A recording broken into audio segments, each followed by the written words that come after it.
ಒಂದು ಊರಲ್ಲಿ ಚಿಂಟೂ ಎಂಬ ಚಿಕ್ಕ ಹುಡುಗನಿದ್ದ. ಅವನಿಗೆ ಪಿಜ್ಜಾ, ಬರ್ಗರ್, ಚೀಪ್ಸ್, ಕೋಲ್ಡ್ ಡ್ರಿಂಕ್ ತುಂಬಾ ಇಷ್ಟ.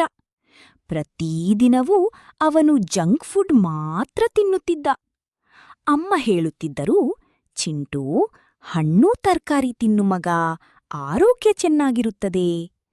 ಆದರೆ ಚಿಂಟು ಕೇಳುವುದೇ ಇಲ್ಲ.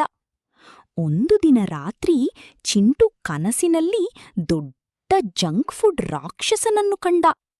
ರಾಕ್ಷಸ ಹೇಳಿದ, ಹಾ, ನೀನು ಪ್ರತಿದಿನ ಜಂಕ್ ಫುಡ್ ತಿನ್ನುತ್ತಿದ್ದೀಯಾ, ಈಗ ನಿನ್ನ ಶಕ್ತಿ ಕಡಿಮೆಯಾಗುತ್ತದೆ.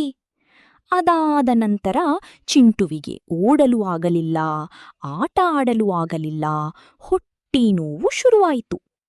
ಅಷ್ಟರಲ್ಲಿ ಒಂದು ಮಂತ್ರದ ಸೇಬು ಮತ್ತು ಕ್ಯಾರೆಟ್ ಬಂದವು.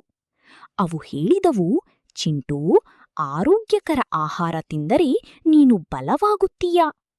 ಚಿಂಟೂ ಹಣ್ಣು, ತರಕಾರಿ, ಹಾಲು, ಮನೆಯ ಊಟ ತಿನ್ನಲು ಶುರು ಮಾಡಿದ. ಕೆಲವು ದಿನಗಳಲ್ಲಿ ಅವನು ಮತ್ತೆ ಚುರುಕು ಮತ್ತು ಖುಷಿಯಾಗಿದ್ದ. ಚಿಂಟು ಹೇಳಿದ, ಇನ್ನು ಮುಂದೆ ನಾನು ಜಂಕ್ ಫುಡ್ ಕಡಿಮೆ ತಿನ್ನುತ್ತೇನೆ. ಕಥೆಯ ಪಾಠ: ಆರೋಗ್ಯಕರ ಆಹಾರ ನಮ್ಮನ್ನು ಬಲವಾಗುತ್ತದೆ.